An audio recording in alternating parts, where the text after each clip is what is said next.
Assalamu alaikum wa rahmatullahi wa barakatuh. My name is Haritha and my kunya is Salam. Welcome to my channel. So a very quick one. Let's be very clear that I'm not unaware of the effects of badly managed polygyny.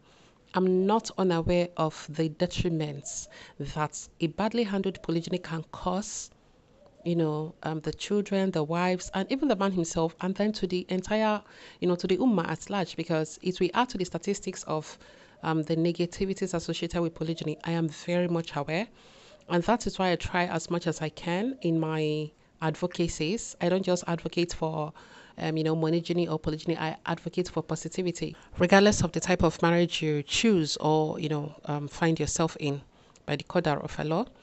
I pray for positivity for you as I pray for positivity for myself. So that's just, there are some people in monogamy who are not, they're basically not even married. They're just there, answering misses. But deep down, they know they are single as anything. And then there are people in polygyny who are doing very well and are very happy. The statistics are quite low, unfortunately.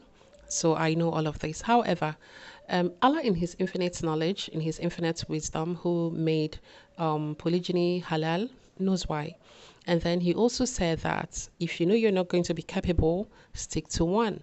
It doesn't make you weak. It just means that you fear God enough to know that you're not going to be able to strike balance between or amongst multiple wives, as the case may be.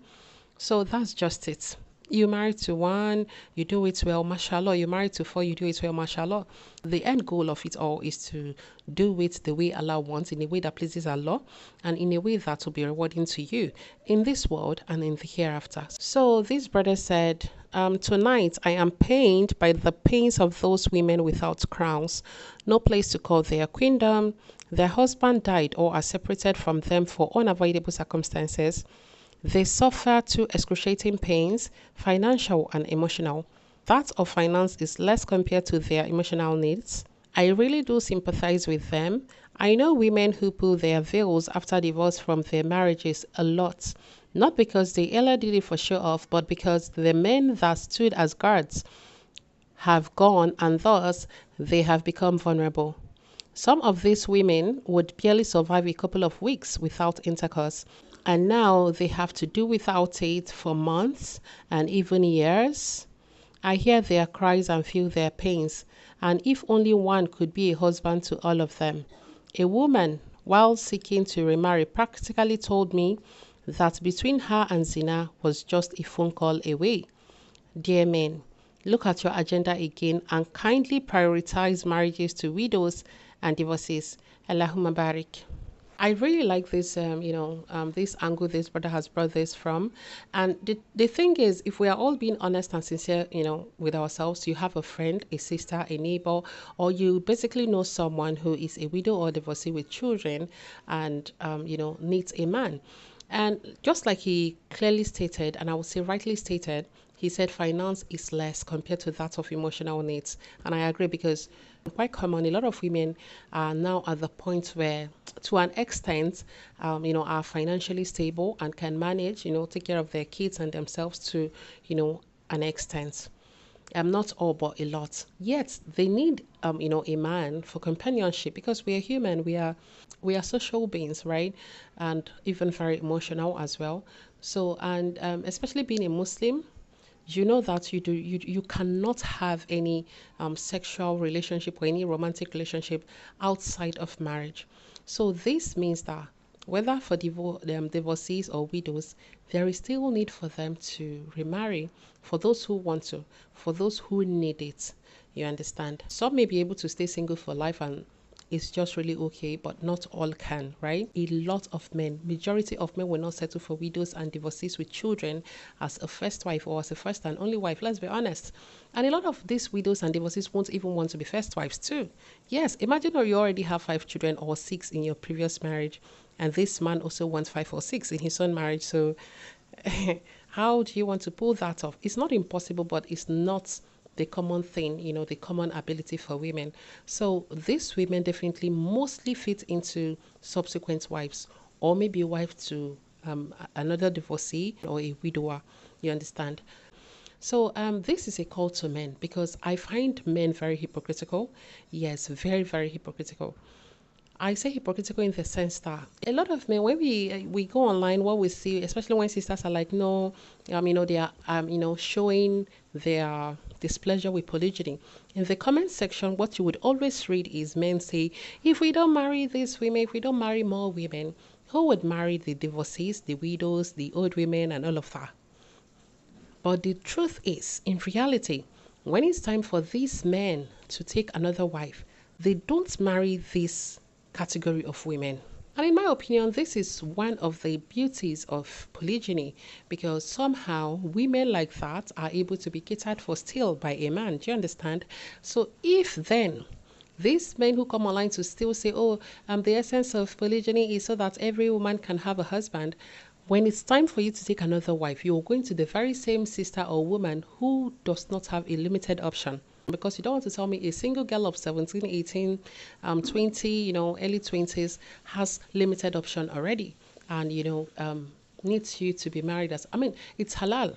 It's very much halal, okay? It's not haram, but we need to be more, just like he said, we need to revisit our agenda. He said, dear men, revisit your agenda because a lot of us, I'm sorry to say, is just, we're not really, we make it at the end of the day look like, oh, it's a deen thing, it's a religious thing, sunnah, but we know that we are very hypocritical, right? Because if we keep saying it's for widows, for divorcees, and all of that, if we're going by the sunnah of our Prophet Muhammad Sallallahu, how many virgins, did he have as a wife? How many of his wife was never married before? How many of them were even very young? Yes, there were those younger than him, but then he also had wives who were even older than him. Do you understand? Even his very first wife, who he practiced monogamy with, was older than him. And he wasn't her first husband as well. I think some reports said he was her fourth husband and some reports said third. But regardless, you see, this is the sunnah. This is the sunnah that we know. When we talk about it, it's sweet. It's mashallah, alhamdulillah, ala ni'matil Islam. These are the things that when we hear, we are so happy for being Muslims because Allah has put in place, solutions to the bulk of, to all of our problems, to be honest, to all of our problems. But in our practices, are we being sincere? Are we really doing things that we do fisabilillah or fisabilillah nafs? So some men have even, gotten so terrible that they come up with stories, flimsy. Yes, and I say flimsy because whatever reason to put forth against divorcees and widows, we also have that same reason valid for singles, right? So you come and say, oh, some people say if you marry a divorcee, she will bleed on you from the pain she's carrying from the past. Jokes on you, because some of the single sisters or single women out there that you want to rush to marry have been in so many relationships that they carry lots of baggage. So it's not, this one, that one. To me, I really just see it as excuses for the bulk of times. Because everyone has their baggage, their whatever that they carry along. As long as you're able to manage it, you can't forget it, but you can deal with it to become healthy. So, dear men, this is a call to you all. Those of you who are capable, you know that you're capable. Allah has made it easy for you. Allah has enriched you with the necessary resources, and you want to go polygynous. Revisit your agenda like the brother had advised, because that is one of the beauties, that is one of the solutions that polygyny actually offers the society, the humanity at large. Almost every woman will like monogamy. I would love it, you understand, being the first and only wife of your husband and all of that. However, we understand that circumstances and tables turn around very fast, and it's in this knowledge of knowing that polygyny actually provides certain very, very, very huge solutions to a lot of our problems, that we try to find solace in what Allah has made halal. You understand? So look into it. And some men also have the habit of marrying widows and divorcees only to treat them like they are doing them a favor. No, do it fisabilillah, subhanallah. We actually have lots of women who are, I would say, are in the vulnerable state and deserve, to be married more as subsequent wife than the ones who are not in the category of people with limited options. For example, we have women, there are some of our sisters who are now probably in their 30s and have never been married. We have women who are widowed, we have divorcees, we have women who are SS, like the sickle cell deceased sisters. So these are, people that they have very limited options. For the sickle cell, it doesn't just have limited option based on her health condition, but also for the fact that she cannot just end up with anyone. She has to, end up with someone who is a little financially capable and is also of the AA genotype. So these are the things that when I think of, these are the problems, existing problems that when I think of personally, I'm like, oh, Alhamdulillah, Allah knows best. He knows why He has made polygyny halal. But in reality and in practices, we don't really see brothers marrying this category of women. So please, dear brothers, revisit your agenda. Revisit your agenda. May Allah make it easy for you, and may Allah also make it easy for the sisters, to meet the right people. Assalamu alaikum wa rahmatullahi wa barakatuh.